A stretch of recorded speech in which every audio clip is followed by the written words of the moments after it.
está passando. Ele tem que depois fazer uma consulta. Se gostar, vai lá no Centro Médico Hebron, marca ali com a minha querida Jaciara Torres e ela sim vai estar lhe atendendo. Bom, vamos falar hoje sobre alimentos funcionais. Mas antes de a gente falar sobre alimentos funcionais, por que, Jaciara, nunca se viu a importância tão grande como está cada vez mais em a gente falar sobre alimento? Parece que as causas da doença está sendo alimentar. Eu estou dizendo assim, uma hipérbole, uma parábola, uma metáfora, um aumento de exagero assim, mas a gente tem visto que a raiz do problema está hoje está na alimentação. Isso é verdade ou estou falando alguma besteira? É verdade, sim, doutor. Inclusive, gostaria de agradecer pelo convite. É um prazer poder falar e trazer um pouquinho mais sobre os meus conhecimentos, sobre nutrição, que hoje em dia está sendo um assunto tão importante. E realmente a alimentação ela tem sido hoje em dia, né, cada vez mais tendo sido trazida hoje na atualidade, e é justamente porque tem surgido muitos casos, muitas doenças que hoje se sabe que está relacionada com a alimentação. Então a alimentação ela não cura, mas ela auxilia muito no tratamento de várias doenças. Então sim, os alimentos eles são, eu costumo dizer que são poderosos, né? São o que a gente chama de medicamentos naturais. Então a gente consegue sim, através da alimentação, o cuidado com relação à alimentação, à atividade física, os hábitos de vida, a gente consegue melhorar muita coisa na nossa saúde. Assim, eu vejo desde o tempo de Hipócrates, né? E aquele tempo, né, 2000 anos atrás, considerado o pai da medicina, já naquele tempo a alimentação se via como um remédio, não é? A gente vê que os remédios, na verdade, esses remédios que nós temos hoje sintéticos, ele foi tirado do mundo natural, do alimento natural, não é? Então, o alimento natural, ele traz esse remédio.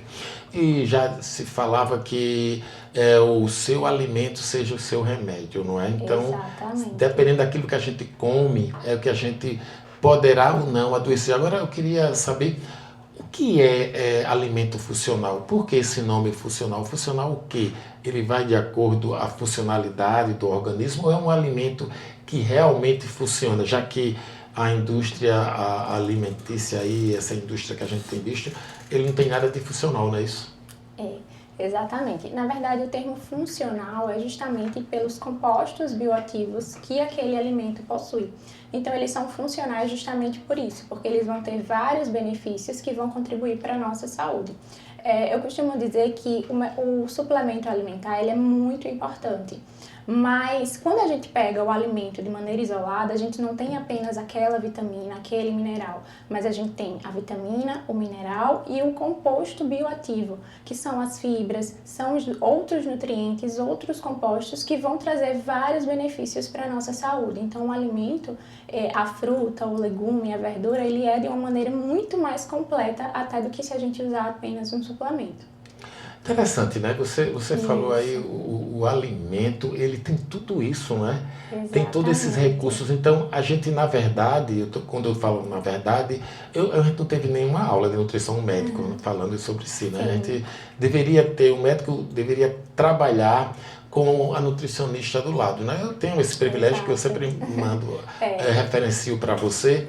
E a gente depois vai fazer um programa sobre a parte importante da nutrição esportiva, que já é outra coisa, que muita gente está aí na academia, mas não sabe quais são os alimentos que possa dar ganho de massa muscular, que também é de fundamental importância nesse sentido.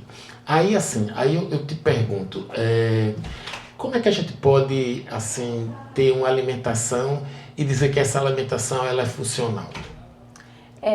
Primeiramente, a gente precisa ter uma alimentação mais natural possível. Eu sempre costumo dizer que o alimento ele precisa ser natural. Quando a gente fala, hoje em dia na indústria, a gente tem muitos alimentos processados, ultraprocessados, e esses alimentos, eles não são naturais, justamente porque contêm aditivos, contêm conservantes. Então, o primeiro passo para a gente ter uma alimentação mais funcional é justamente priorizar os alimentos mais naturais. Outra coisa que eu gosto muito de indicar também são os temperos culinários caseiros. Então, a cebola, o alho, o coentro, o pimentão no preparo dos alimentos. Por quê? Porque a cebola, o alho, eles também são alimentos mais funcionais, que possuem propriedades muito importantes também para a nossa saúde. O gengibre também é muito importante, a canela, o açafrão. O açafrão é um dos alimentos que eu considero ele é multifunções, porque ele é extremamente importante. Tem várias funções, então ajuda na redução do colesterol, ajuda na redução da perda de peso, ajuda a melhorar a questão da inflamação. Então, assim, os alimentos, eles possuem várias propriedades extremamente importantes, né? Cada um com a sua função específica. Então, quando a gente fala em alimentação funcional, em alimentação saudável, a prioridade são os alimentos mais naturais possíveis. Então, eu vou te fazer assim, quando você fala de alimento funcional, vai englobar frutas e verduras, né? Então, os alimentos principais, frutas e a classificação. Como a gente poderia classificar, assim, esses alimentos? Os alimentos, geralmente, eles são classificados realmente em frutas e verduras. E aí tem aqueles alimentos que têm algumas propriedades a mais, como, por exemplo, a uva, que é riquíssima em resveratrol, que é um antioxidante muito importante para o nosso corpo. Aí tem as propriedades, como eu falei, o alho, a cebola, que também tem propriedades muito importantes. As frutas de coloração vermelha, que são antioxidantes. A gente tem, por exemplo, alguns alimentos que auxiliam na prevenção do câncer, como as frutas de coloração vermelha, o resveratrol, que é muito antioxidante. As crucíferas, né, que a gente chama, não é? Ela tem importância, exatamente, né? Exatamente. Então, Induz assim, carbinol, tem uma substância importante, né? Isso, exatamente. Tem algumas substâncias, né, que são bem específicas, mas assim, a gente não tem uma definição específica. O que a gente tem hoje é que frutas e verduras são extremamente importantes para a nossa saúde e a gente precisa, sim, priorizar elas na nossa alimentação. Então, a classificação entre frutas e verduras. Agora, eu te pergunto, o tomate. Eu quero saber a verdade sobre o tomate. Os mitos e a verdade. O tomate é uma fruta? O tomate é uma verdura? O que é que o tomate é? Olha, hoje em dia, o que a gente tem, né, é que o tomate ele seria mais uma fruta mesmo. Ele entraria como uma fruta, apesar de a gente utilizar ele Hoje é como classificado legume. como? Ele é Isso. classificado como uma fruta. Isso. Pelas sementes e tudo mais, mas assim... Você podia fazer a utilizando distinção como entre o que é legume. uma fruta e o que é uma verdura? Eu sei que todo mundo sabe de distinguir, mas Não, sim. fruta que tem sementes, tem... As frutas geralmente elas têm sementes, né? Na verdade, a definição de frutas hoje que a gente tem é a que a gente já conhece, né? As frutas, que são aquelas normais, maçã, laranja, abacate, e os legumes normais também, que a gente tem. Então, o que hoje causa mais dúvida é o tomate mesmo, né? Que tem essa definição meio confusa. Mas hoje é definido como fruta ou Entra fruto? como fruta, né? O tomate é uma fruta. Ele entra como uma fruta, né? Mas acaba que no dia a dia a gente usa mais ele como um legume, o que não tem problema, né? Porque o que a gente precisa priorizar na nossa alimentação, frutas, legumes e verduras. Eu tenho que te fazer uma pergunta, porque é importante quando está falando sobre alimento funcional. E essa polêmica toda em relação ao tomate, porque hoje em dia a gente vê vários vídeos, o pessoal fazendo vídeos dizendo, olha, tira o tomate ele tem uma substância que não vai ser bem para você, vai causar problemas até mesmo de dispepsia, né? E fica essa celeuma toda. Então, para a gente bater um martelo aqui, vamos supor que esteja um ouvinte que assim, ligou agora a Milênio e está lá curioso. Eita, eu quero saber, eu estou vendo muita coisa, eu quero saber se o tomate é bom a gente comer ou não é bom a gente comer. Temos que tirar o tomate da nossa dieta?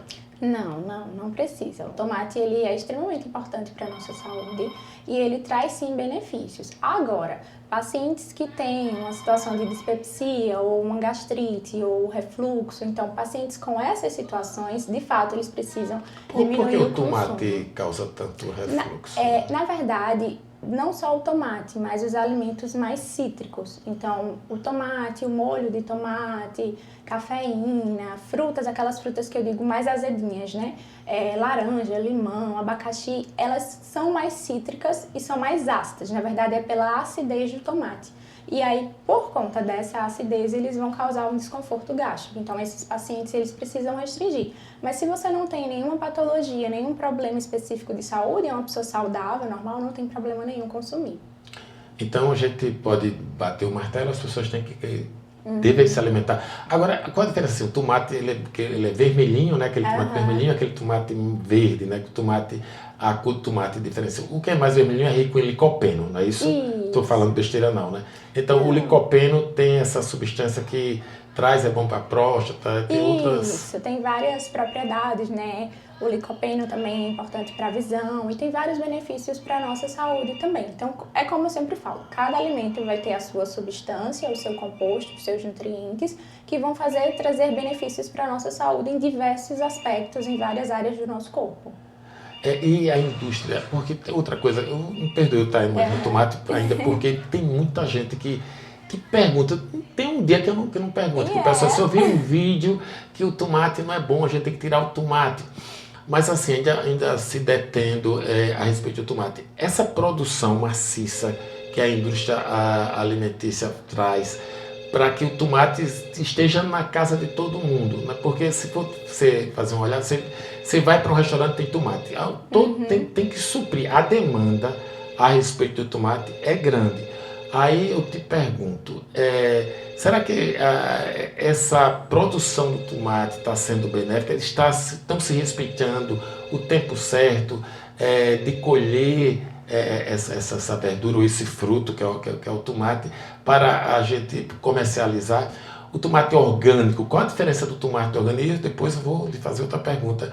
O que são alimentos orgânicos? Já que a gente está falando em alimentos funcionais, você vai fazer essa diferença em alimentos orgânicos e os alimentos que não são orgânicos. Então, o tomate, você não acha que essa busca desenfreada, essa demanda, que é uma demanda muito grande, não tem feito com que se coloque corantes, coloque outro tipo de aditivo no adubo para que a produção de tomate seja alta e grande e se colha antes do tempo? Isso, acredito sim, né? Inclusive é uma coisa que tem sido bem comum e recorrente, né? Que é essa busca pelo maturamento rápido dos vegetais. E como a gente tem esse maturamento... E o tomate é mais, né? Isso, a maturação vai ser Isso, principalmente com relação ao tomate. Então, como a gente tem essa demanda maior, existe uma pressa, entre aspas, de que o vegetal ele seja amadurecido mais rápido. E aí, geralmente... Isso traz prejuízo? Sim, porque aí geralmente se utiliza agrotóxicos, né? Que são substâncias que hoje a gente sabe que a longo prazo, né, o consumo cumulativo pode causar cânceres e algumas doenças. Então, o que seria o ideal? O ideal seria a gente incluir alimentos mais orgânicos na nossa alimentação, que são aqueles alimentos que não são incluídos esses agrotóxicos, né, durante esse processo de colheita e durante então, o crescimento. Vamos fazer a diferença assim. Quando eu falo alimento funcional, eu falo alimento funcional, ele pode ser orgânico e não orgânico. Isso. Então, qual a diferença de um alimento funcional orgânico para um não orgânico, né? A diferença é justamente os compostos químicos que foram utilizados. Eles continuam sendo funcionais todos dois? Só que aquele alimento que contém agrotóxicos, ele não tem tantos benefícios quanto o alimento orgânico, porque ele vai ter aqueles compostos que eu falei. Então, assim, durante o processo de maturação, de crescimento, geralmente se utiliza os agrotóxicos, que tem função de eliminar os fungos, eliminar aquelas ervas, né, daninhas ali daquela planta para que ela cresça, para que ela se desenvolva. Então, geralmente se adiciona esses compostos. Aí, quando a gente pega um alimento que contém esses compostos químicos, ele não vai ser tão saudável quanto se a gente optar por um alimento orgânico. Por quê? Porque o alimento orgânico, a premissa dele é justamente que não vai ter esses agrotóxicos. Então, geralmente se utiliza mecanismos naturais de combate às ervas daninhas, de combate às pragas, para não utilizar esses compostos químicos. Então, veja bem, vamos supor que eu quero botar uma rocinha lá em casa, bem pertinho. Eu estou aqui com a minha casa, eu comprei um terrenozinho perto, eu tenho uns colegas, até uns pacientes, eu estou botando uma rocinha, o negócio agora não adianta, eu mesmo tenho que plantar.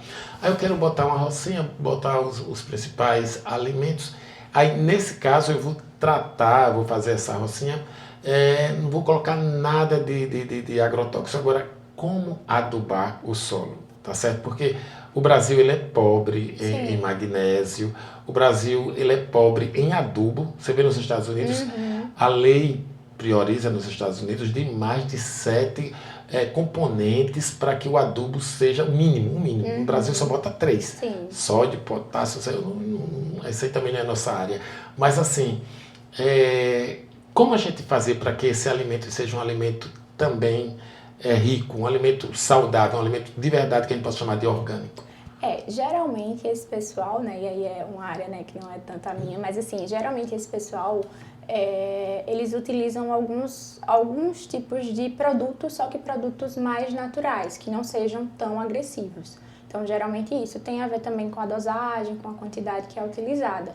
Então, é possível, né, fazer esse processo de plantação desses legumes, dessas verduras, sem tanto agrotóxico, né?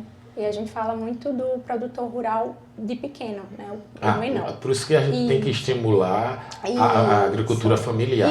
Você Exatamente. apoia, assim, com certeza, uma das... com certeza. Infelizmente, deviam fazer mais política relacionada à agricultura. Eu pego muita gente que reclama, senhor doutor, eles parecem que não dão valor a gente, porque a gente é pequeno produtor, só dá...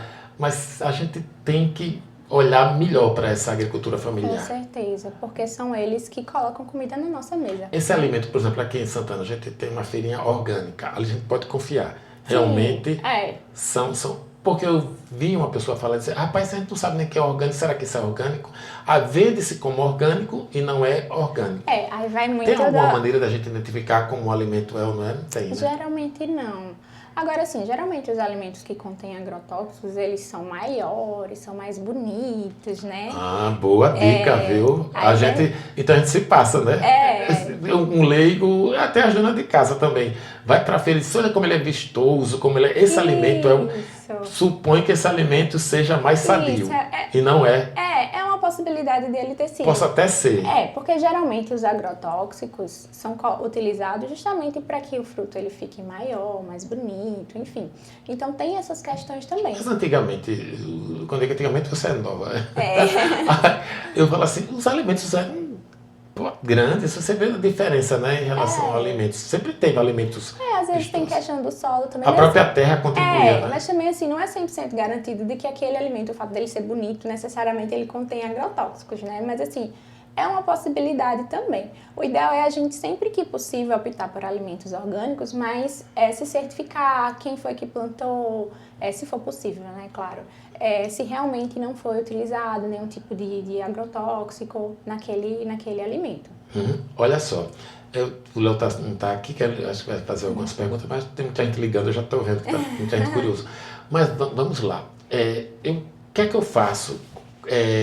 Como é que eu vou fazer a escolha de alimentos mesmo funcionais, alimentos que vão trazer benefício ao organismo, mas tem pessoas que não podem comer certos tipos de alimentos. Eu peguei um caso, assim, difícil, uma pessoa que tinha alergia ao arroz. Então, Eita. Olha só, ela tinha passado na mão de vários médicos, foi lá, a gente acertou porque eu pedi o teste de alergia alimentar. Uns 250 alimentos, aí é caro, R$4.500 o valor. E eles vão fazer 30, vamos começar com 30. E assim a sorte, né, felicidade, né, acredito em sorte, mas quem sustém a nossa sorte é Deus. Ela, nos 30 primeiros alimentos, aí veio lá, fator 4 cruzes de alergia, hiperalergia ao arroz. E, na verdade, a gente descobriu que não era o arroz. Depois eu vi por quê. Porque ela ficou 6 meses sem comer o arroz. Desensibilizou e, depois de 6 meses, ela voltou a comer o arroz. A alergia, ela tem uma memória imunológica, não é? Eu acho que a memória imunológica fotografou alguma bactéria, alguma microtoxina, pode ter entrado naquele alimento lá do arroz, e aí fotografado, e quando ela comia arroz a gente associava, a minha teoria seria essa, que ela melhorou, hoje ela está comendo arroz, não tem problema nenhum. Aí eu te pergunto, pode acontecer isso nos alimentos normal, por exemplo, um tomate vir com a microtoxina, ou qualquer tipo de alimento da terra, e a pessoa ter essa alergia, né? Seria até um tipo de alergia que a gente chama de alergia cruzada. Pode acontecer de ter algum micro-organismo naqueles alimentos. Hoje em dia o que a gente indica alimentos que a gente compra na feira, no supermercado, a gente precisa chegar em casa fazer o processo de higienização, deixar de molho com hipoclorito de sódio, para eliminar toda dona de casa tem que fazer. Isso, toda processo dona de casa. de higienização. A gente não ensina. Eu como Coisas que poderiam ser resolvidas, não era assim. Isso. A gente não poderia complicar mais a vida do paciente. A gente tem que descomplicar para depois tratar, não seria isso? Por exemplo, a H. pylori, né, que é uma bactéria que hoje a gente sabe que é muito comum, né? Tenho certeza que o senhor já atendeu vários casos de gastrite. Ela é uma bactéria que ela também pode se encontrar nos alimentos crus, mal higienizados, então o alface, principalmente. Eu gosto de alface. Se eu pudesse, eu comia alface todo dia. Isso. Só que quando a gente compra um vegetal, geralmente ele não vem higienizado, porque o pessoal planta, colhe e aí tem todo o processo de transporte, né? Muita gente Pessoal pega. que a gente vai muito em restaurante, tem confiança nisso. Como é que tu faz?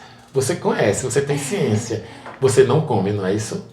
Eu evito sempre Pronto, que eu tá posso, certo. né? A não Não ser comer, que seja... comer alimentos em casa. Ou seja, no alface você não comeria no restaurante. Depende do local, né? Às vezes é um local que você já conhece, que você sabe que é um local que tem os O cuidados. local que a gente conhece é dentro de casa. Porque assim, hoje em dia a gente também tem leis, tem normas que os restaurantes eles precisam ou deveriam seguir, pelo menos, né? Certo. Que são padrões de higienização. Então hoje em dia, por exemplo, na minha área da nutrição, tem a Isso nutrição. tem fiscalização, né? Poderia ser. Isso. Na minha área da nutrição, a gente tem nutrição clínica, que é onde eu atuo, né, em consultórios, mas a gente também tem uma nutrição que é justamente da alimentação coletiva, que é um nutricionista responsável por fazer esse processo de fiscalização. Então, acompanhar tanto quando o restaurante ele recebe o alimento para ver se está em boas condições, se não tem nenhum alimento estragado, cuidar desse processo de higienização dos alimentos, cuidar da Em casa, temperatura. vamos supor, você vai cozinhar.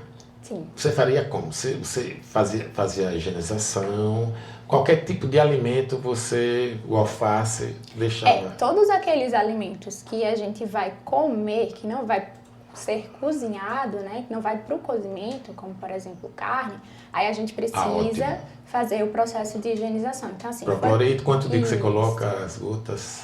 Você pode utilizar também a água sanitária, geralmente no rótulo, tem indicando a quantidade, porque a água sanitária ela contém uma certa quantidade de hipoclorito. Então geralmente na embalagem, né? Isso, mas hoje em dia o hipoclorito também é de fácil acesso. Certo. E aí geralmente na embalagem ele vem indicando a quantidade que você vai utilizar, você vai deixar de molho ali. Toda dona de casa tem que ter o hipoclorito em casa. Isso, E aí você deixa de molho ali por cerca de 15 minutinhos dentro d'água. Então você chegou da feira, pegou os seus vegetais, os legumes, as frutas, todos aqueles vegetais que você comprou que não tem a casca, por exemplo, o maracujá, você não precisa necessariamente higienizar porque você não vai usar a casca, né? Mas uma maçã, uma manga... Se for fazer a farinha, né, de maracujá, você pode fazer. Isso, a não ser que você vá utilizar a casca, mas essas frutas que a gente tem a casca que não utiliza, não necessariamente precisa. Você pode passar um paninho ali úmido para tirar o excesso. Se tiver alguma sujidade, você pode lavar e tudo mais. Mas assim, vegetais crus, né? Tomate, alface, couve, cenoura, enfim. Aí o que a gente faz? A gente vai à feira, né? Comprou, trouxe para casa, aí a gente lava em água corrente todos os vegetais, você vai lavar. O alface, a gente vai lavando folha por folha. Depois da lavagem, o segundo processo é a higienização. Isso. Aí depois que a gente faz toda a lavagem... Na verdade, a higienização não se dá só na lavagem, né? Isso. Aí a gente coloca ele de molho por 15 minutinhos, lá ali no hipoclorito de sódio. Depois a gente tira, lava novamente e aí seca e guarda. E aí fica seguro para você consumir. Ali durante toda a semana. Como guardar? Você vai guardar na geladeira normalmente. Fechadinho também, isso. E aí ele vai estar seguro. Temperatura tem que estar ideal, tudo direitinho. Isso é a manutenção, né? Isso. E aí, o que você acha? Quanto a gente deve comprar? Tem gente que estoca.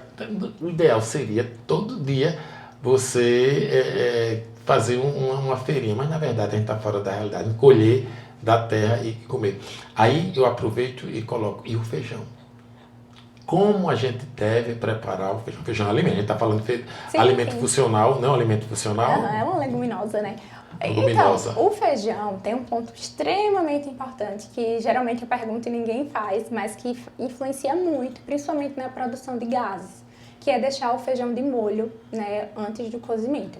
Então, o feijão... Devido ao fitato, né? Isso, ele contém fitatos e oxalatos, que são substâncias, que essas substâncias, elas causam gases na gente, né? Então, geralmente... O que é que tem fitato, só fora o feijão? Tem outro? Geralmente... A aveia tem um pouquinho, sementes também, geralmente, por exemplo, semente do tomate. Como driblar esse fitato aí, no caso, sem ser o feijão? Depois você vai dizer a dica do feijão. Isso. Pronto, no caso do feijão, né? A gente vai deixar de molho e aí depois, cerca de 12 horas, um dia antes. 12 horas. Você deixa um dia antes, por exemplo, eu vou fazer o cozimento... À noite? No dia seguinte, então eu vou deixar Há à quem noite. diga que o feijão toda. fica amolecido quando deixa muito tempo aí. Ele fica... Mas eu gosto, não tem... Isso, ele vai ficar mais mole e vai facilitar o cozimento. Então, ele vai ficar menos Certo. tempo ali do que ficaria se você não tivesse feito esse processo. E aí é interessante porque quando chega no dia seguinte que você vai pegar o feijão, você vai ver que lá em cima tá como se fossem umas bolinhas, uma espuminha. Aquilo ali são justamente os gases, né, que estão sendo eliminados. Então, você vai desprezar aquela água e vai colocar uma nova água para fazer o cozimento do feijão. Aí eu te pergunto, é comer feijão ou comer o tempero do feijão? Porque eu já, dona de casa, a gente vai comer o feijão, eu digo, não quero isso, eu quero comer o feijão, você tem um gosto de feijão. Bota 300 quilos de tempero, bota, o que você pensar, carne, tudo, a feijoada. O feijão não era pra gente comer, feijão, eu gosto do feijão de água e sal, como o pessoal gosta de dizer, tá certo? Qual é a dica sua para fazer um bom feijão e sem essas temperadas todas? O ideal é a gente sempre optar por temperos mais naturais. E aí, Precisa também de muitos temperos, não. isso. E aí vai muito do gosto de cada um. Tem gente que realmente gosta do feijão um pouco mais temperado e tem gente que gosta do feijão mais Qual mais natural. sadio? O mais natural é o que tiver mínimo de coisas De possíveis. tempero, ótimo. Porque o que acontece? E aí é uma coisa que é importante a gente evitar também. Tem muita gente que adiciona, por exemplo, caldo quinó, sazon. Isso não é. E aí esses produtos, eles são riquíssimos em sódio, né? Então, para quem tem hipertensão, para quem tem problemas de saúde, não é legal. E além do Nem que, não pra é tempero saúde. natural, né? E não é tempero natural. E aí o ideal é a gente optar temperos mais naturais mesmo. Você pode colocar uma temperaria, vamos dizer assim, dentro de casa, não é? Botar aqueles potinhos e comprar tudo que é tempero natural. Hoje em dia a gente tem várias opções de temperos naturais, Isso. tem ervas desidratadas também, a gente pode usar o coentro, a pimentão, a E são cebolinha, gostosos, o alho, né? são muito gostosos e você vai estar adicionando nutrientes ao seu feijão também, então você vai adicionando vitaminas, Aí eu vou te fazer uma minerais. pergunta, você vai se assustar. E o tempero pega marido? As donas de casa fazem muito, pegam, vai lá Eu estou contraindicando, não sei se eu estou certo ou errado, mas tem tanta coisa ali dentro. Eu perguntei a uma dona de casa, doutor, você não sabe o que é que coloca, não tem nada de natural não dá pensando não. Então, esses temperos naturais como esse, eu não cheguei ainda a ler a E composição. eles estão juntando um monte, diz que esse tempero é ótimo. Só que aí, no caso desses temperos naturais, por mais que se fale o termo, né, temperos naturais, mas a gente sempre precisa, antes de comprar, dar uma olhadinha no rótulo, porque às vezes tem alguns temperos que eu já li, inclusive, que tem algumas substâncias lá dentro que não são legais. Então o ideal não era a gente... Então você pode até ingerir esses temperos, mas desde que quando você for comprar, que eu já vi, dá uma comprar olhadinha no individualmente e em casa você Isso. fazer a sua própria Isso, mistura. você pode fazer sua própria misturinha. Ou, quando você for comprar, dá uma olhadinha na lista de ingredientes, né? Se for só alimentos normais, né? Cebola, coentro, cebolinha, alho, tranquilo. Agora, se começar com nomes que eu costumo dizer assim, que pra gente diferenciar um aditivo, um conservante de um alimento, são nomes complicados. Então, quanto mais nomes complicados tiver ali naquela lista, é sinal de que o alimento ele é mais processado. Por exemplo, se eu pego um tempero e lá tem glutamato monossódico, e aí começa com vários Reaçador de sabor, não é? aromatizantes, reaçador de sabor, aí ele já não é mais natural, porque aí já está adicionando outras substâncias. Então, assim, ou compra o produto, se certifica de que no rótulo realmente está ali só aquelas substâncias, ou compra individualmente e prepara. Olha, veja que a gente falou sobre a dispepsia, que você falou que é o refluxo, né? O tomate, o pessoal fala muito que tira o tomate, que esse alimento é um alimento que está trazendo refluxo para você. E a desbiose? O que a gente faz? Você já deu uma dica boa. Uma das causas grandes hoje de desbiose, que é essa dispepsia, esse mau funcionamento, esse acúmulo de gás, né? Esse meteorismo que nós temos no intestinal, ele poderá ser evitado. Essa ideia que você deu do feijão é excelente, né? O feijão é um dos grandes que fazem aumento de gás e causa desbiose, não é isso? Isso, tem muita gente que chega, né, quando eu estou em consulta, falando dessa questão dos gases e geralmente elas não fazem essa questão do feijão. A questão da disbiose, ela tem sido cada vez mais comum. Por quê? Por conta da alimentação, né? Que hoje em dia a gente sabe que a alimentação é mais rica em alimentos ultraprocessados, alimentos mais gordurosos, ricos em gordura saturada, ricos em sódio. Então hoje a gente tem alimentos que não são tão saudáveis e geralmente a maior parte da nossa alimentação tem a presença desses alimentos. Então, como a gente tem hábitos de saúde não tão bons, então alimentação inadequada, sedentarismo, ingestão de bebidas alcoólicas, fumo, estresse, porque hoje em dia a nossa rotina é muito estressante também, aí junta com a ansiedade, então tudo isso acaba contribuindo para que haja esse desequilíbrio no nosso intestino, que é o que a gente chama de disbiose, que é quando acontece esse desequilíbrio entre as bactérias do nosso intestino. E aí essa disbiose, ela realmente, assim, como o intestino é o local que a gente mais absorve os nutrientes, né? Então essa disbiose acaba interferindo em várias questões do nosso corpo. Bom, então, eu acho assim que a gente como médico, a gente tem que limpar para depois medicar, não é isso? Isso. Eu tenho, inclusive o médico do presidente, que é um dos maiores cardiologistas, eu vi a entrevista, ele falando, ele disse que ele não ousaria atender nenhum paciente dele que é da área de cardiologia sem a nutricionista estar no outro lado da sala. Porque ele sempre mandava para a nutricionista, porque a alimentação, você tem que fazer esse processo de limpeza. Sujar é mais fácil do que limpar, não é assim? Exatamente. E não como sujar. Então, existem alimentos que realmente ele vai deixar totalmente o intestino disfuncional. É a própria dispepsia, não é? Funcional, que a gente, disfuncional que a gente tem visto, são os alimentos, não é?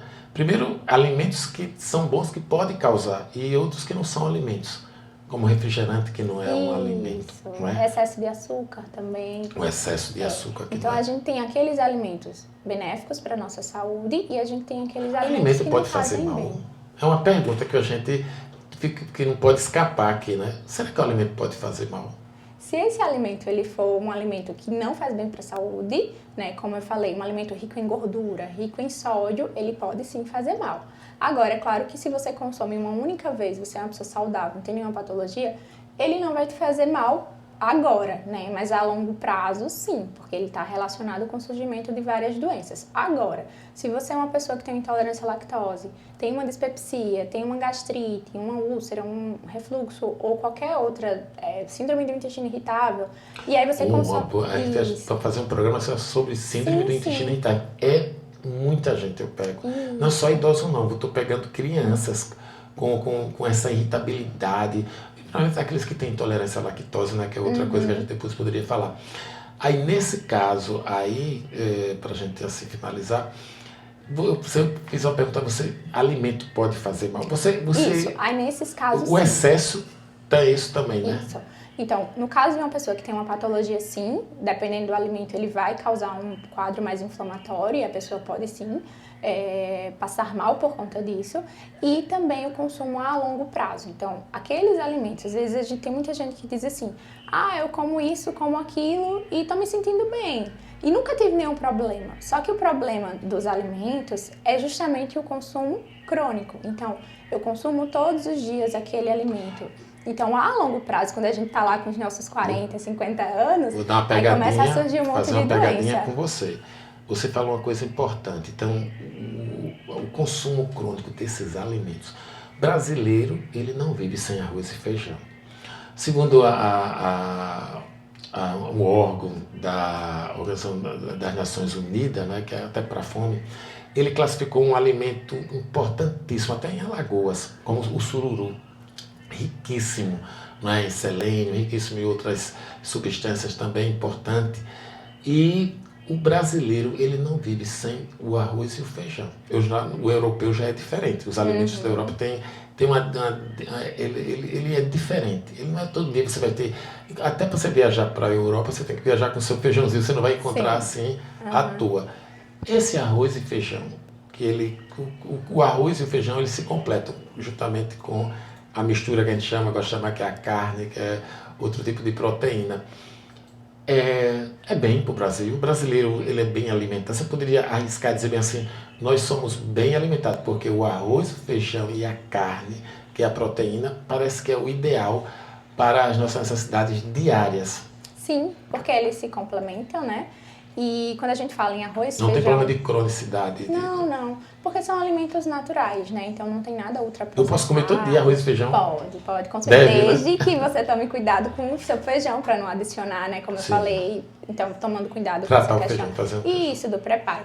Quando a gente fala em... Para que uma refeição ela seja considerada saudável, ela precisa incluir pelo menos alguns grupos alimentares. Então, uma fonte de carboidrato, de proteína, né? E uma fonte de legumes, de frutas, enfim. Então, de carboidratos a gente tem o arroz, o feijão ele entra como uma fonte de proteína vegetal e a carne ela entra como uma fonte de proteína. E aí a salada Animal, entra, isso, como legumes. Então, a gente tem aí uma É o refeição ideal. completa, exatamente. Pode colocar ovos também, né? Pode Proteína. colocar um ovinho ali que fica bem saudável. Então você arriscaria que o brasileiro ele come bem? Nessa refeição, sim. Agora, Certo. quando a gente entra, né, nos fast foods, no excesso de gordura, principalmente o excesso de gordura no modo de preparo dos alimentos, que hoje em dia a gente sabe que tem sido bem de maneira exacerbada, então isso sim pode ser prejudicial. Tem pergunta, Léo? Os telefones são liberados, sabe? Estão liberados agora, mas estava tocando, tocou tanto que você nem veio, você nem deu ousadia, gente. Mas para a gente terminar aqui e ver, tem uma pergunta assim importante para a gente fazer. A alimentação, o que é que você acha em relação à alimentação, que não é alimentação, que é alimentação industrial, e a alimentação de verdade? O que é? A gente pode sobreviver com uma alimentação de verdade? Aí, sabe o que eu costumo dizer? Quando eu faço a ultrassom, aí vejo todo dia, vamos supor que eu faça 20 ultrassom por dia, eu vou lhe dizer sem medo de errar, 17 tem cálculo renal. E as outras 3 é nefrocalcinose, já está se formando o cálculo renal. Dessas 17, 3, 4, 5 estão com litíase vesicular, com pedra na vesícula. Eu sei que tudo isso é alimento. Eu digo bem assim, minha filha, você vai tirar leite, queijo, manteiga, bolo, refrigerante, ketchup, maionese, mostarda, macarrão, miojo, nesse todo. Eu já sei de qual pizza, eu vou dizendo tudo isso, eu digo uns 200. Eles ficam assustados. Dá para sobreviver sem isso? Dá sim. A questão é a mudança de hábitos, né? Porque geralmente a gente está acostumado a consumir esses alimentos, mas dá. Hoje a gente tem vários alimentos, então a gente consegue fazer várias substituições e conseguir encontrar aqueles que melhor se ajustem à nossa rotina. Mas é claro, né, que precisa ser uma alimentação saudável. Então, geralmente, esses alimentos, eles não precisam necessariamente fazer São parte. 32 nutrientes que a gente tem que colocar diariamente no nosso corpo. Eu te pergunto, eu acho que nem o Bill Gates, ele para comer isso aí. Quantas frutas, quanto de verdura, de quanto de proteína a gente pode ter para colocar esses 32 nutrientes? Você já deu uma dica aqui, mas tem como a gente colocar 32 nutrientes? Porque a gente vai fazer um programa alimentação versus suplementação. Isso vai ser uma polêmica. Eita, vai. Será preciso que a gente precisa suplementar? Então, eu gosto de tomar tantas vitaminas. Quando eu não tomo as vitaminas, eu fico tão fraquinho. Eu acho que o meu organismo ficou dependente da suplementação. Mas a gente tem como a gente colocar esses 32 nutrientes só com ingesta alimentar?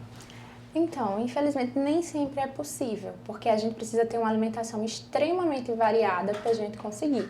Mas o que eu indico? Ir variando ao longo da semana e dos dias. Então, varia os legumes da salada, para não comer todo dia só alface e tomate.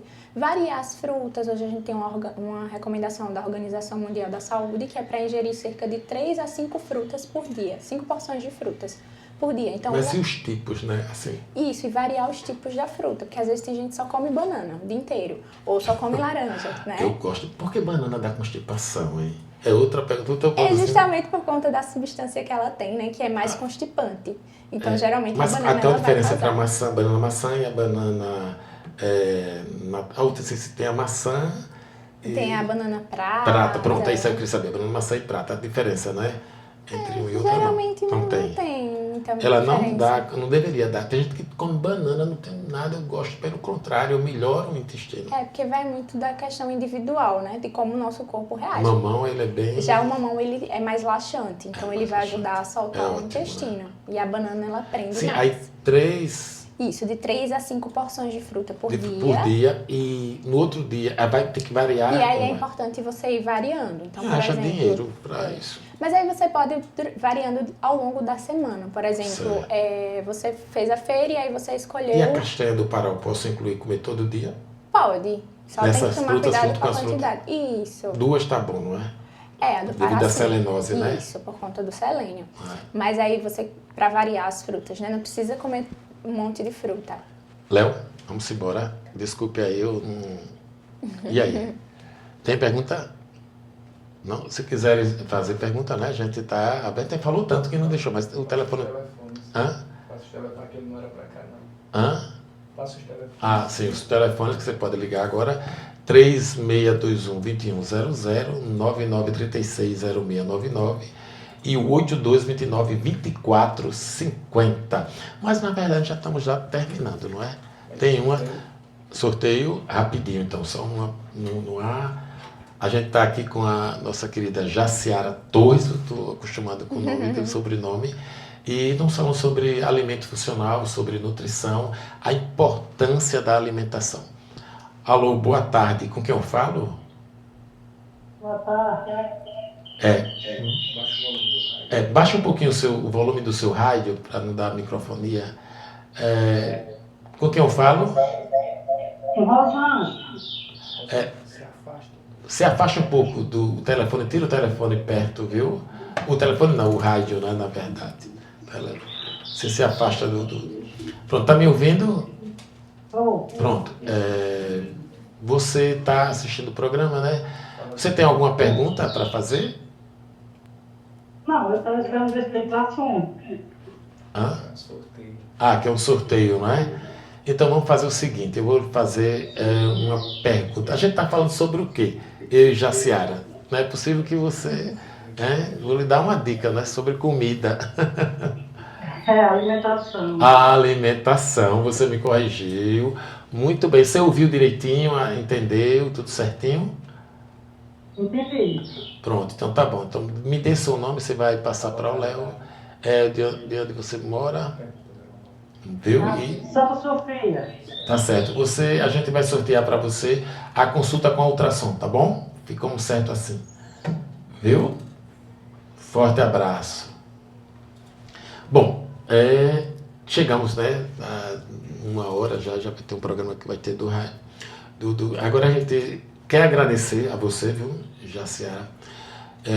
Muita coisa importante, viu? Eu aprendi, você me trouxe uma aula de nutrição, isso é muito importante. A gente agradece a sua participação e os microfones estão abertos para você fazer as suas considerações finais e agradecendo a todos que nos ouviram nesta tarde aqui em Santana do Ipanema. Então, eu agradeço, né, pelo convite, doutor. É um prazer enorme falar sobre nutrição aqui, né, compartilhar um pouquinho dos meus conhecimentos, principalmente agora que a gente sabe que é algo que tem sido muito em alta, tanto falado quanto a busca, né, por uma alimentação mais saudável. Então, é muito importante trazer esse assunto por aqui. Eu estou disponível, né, lá no Centro Hebron toda sexta-feira pela manhã para realizar atendimentos. Então, quem tiver interesse, eu estou atendendo lá. Tem um outro local de atendimento também. Pode dizer o local. Pronto. Na Galeria Work Center, no Empresarial. Então, atendo por lá também. E também tem o Instagram, né, que é o @NutriJaciaraTorres. Então, quem tiver interesse também de seguir, lá tem várias dicas legais. Excelente. Aproveitar e dizer que a gente está com uma equipe multidisciplinar. Isso. A gente vai logo vender, tá você, tá o doutor endocrinologista, doutor Emanuel, tá certo? Tá a Tatiane Farias e tá a nossa psicóloga, né? Isso. A Juliana. Por que a psicóloga? Porque precisa também. Extremamente Extremamente, importante. né? Eu tenho, só para finalizar mesmo, vamos Léo. Eu tenho, inclusive um treinador, ele falou comigo e disse, por que você não fala com fulano, que é amigo seu, para poder fazer... Ele precisa muito, tá precisando perder peso, ir para academia. Ele disse, doutor, eu fui falar com ele, eu falei, chamei, ele disse, olha, não venha com conversa comigo. Já fiz academia, já fiz dieta, já fui para nutricionista, já fui para isso, olha, Sabe o que eu gosto? Eu gosto de comer a minha pipoca sentado na minha cadeira e a minha Netflix. Pronto, e acabou. Ele estava resolvido. Eu disse, não, você tem que mandar ele para psicólogo, para mudança de hábitos. Terapia cognitiva comportamental. Só mudamos os hábitos quando mudamos a mente. Justamente. E aí, nesse caso aí dessa equipe que a gente está fazendo, a gente está indicando a sua pessoa para que você possa trazer alimentos como esse que você falou, funcionais, mas que aumentem a massa muscular. Existe uma gama de alimentos que a gente pode fazer, dizer o que é um pré-treino, o pós-treino. Eu acho que você é a pessoa ideal para trazer essa alimentação, o que realmente funciona, o que é mito, o que é verdade. O pessoal da academia faz uma bagunça. Eu não sei se eu estou falando só, olhando só minha visão está sendo errada, mas quando eu vejo lá, eu vejo tanta creatina, tanta coisa, eles fazem isso, fazem aquilo, outro, eu vejo que está tudo errado, mas não adianta, porque eles estão com a mente formada. Exatamente. Não existe um cientificismo correto. 300% da academia está se abrindo todo ano no Brasil, mas a gente não vê o acompanhamento de médico, nutricionista, de uma equipe multidisciplinar dentro da academia, não é isso? Que é tão importante, né? Tão importante. A academia, não só o educador físico, mas toda essa equipe, nossa, faz muita importância. Porque, assim, uma pessoa que está com excesso de peso, geralmente, né, não são todos, claro, mas geralmente ela tem algum problema de saúde que precisa ser resolvido, uma gordura no fígado, uma esteatose hepática, ela tem uma hipercolesterolemia ou triglicerídeo, enfim, e aí precisa de um médico para auxiliar. Geralmente essa pessoa ela é mais ansiosa, então ela tem questões psicológicas, então ela precisa de um psicólogo, ela precisa fazer exercício, então ela vai precisar de um educador físico, talvez ela precise ser cuidada com uma questão mais hormonal, então precisa de um endócrino, e aí precisa cuidar da alimentação também. E precisa de um flash para fechar a boca. Exatamente. Então, assim, é uma equipe completíssima que a gente tem. Os pacientes perguntam qual o melhor remédio, doutor, para esteatose hepática volutar. É o Flash Claw. Você vai lá na casa de retalho, bota um flash, fecha para comer e abre para falar. É mais Mas ou menos isso. É mito ou verdade que nutricionista come pouco? Não necessariamente. Depende muito do Isso, objetivo. não necessariamente. Assim, um paciente que é obeso, que precisa perder peso, a gente vai precisar reduzir as quantidades que ele consome para que aconteça o déficit calórico. Agora, uma pessoa que quer ganhar massa magra, talvez ela tenha que, provavelmente ela vai ter que comer um pouco mais. Outro programa que a gente vai estar para ver quanto de calorias a gente tem que absorver. Aquela regrinha, né, que está lá, que desde 1919, que foi feita por aquele cientista, que até hoje vale, vocês usam, não é? De quanto de caloria a gente tem que ter. A gente come mais do que precisa gastar, não é? Na grande maioria das vezes, sim. E aí é onde está o erro.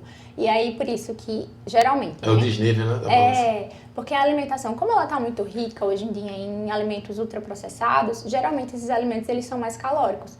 Porque são mais ricos em gordura, carboidratos de uma qualidade mais ruim, né? Então, como a gente tem esses alimentos de uma qualidade ruim, excesso de gordura e extremamente calóricos, então as pessoas elas acabam consumindo mais esses alimentos e juntamente com o sedentarismo, porque geralmente essas pessoas elas não se exercitam, acabam ganhando peso. Eu dizia que antigamente a gente corria atrás da comida, hoje a comida corre atrás da gente. É o contrário. É exatamente isso. Bom, são em Santana do Ipanema exatamente 3h07. Terminamos o programa, agradecemos a todos. Fui, Léo Dionísio. Ei, Deus abençoe, viu?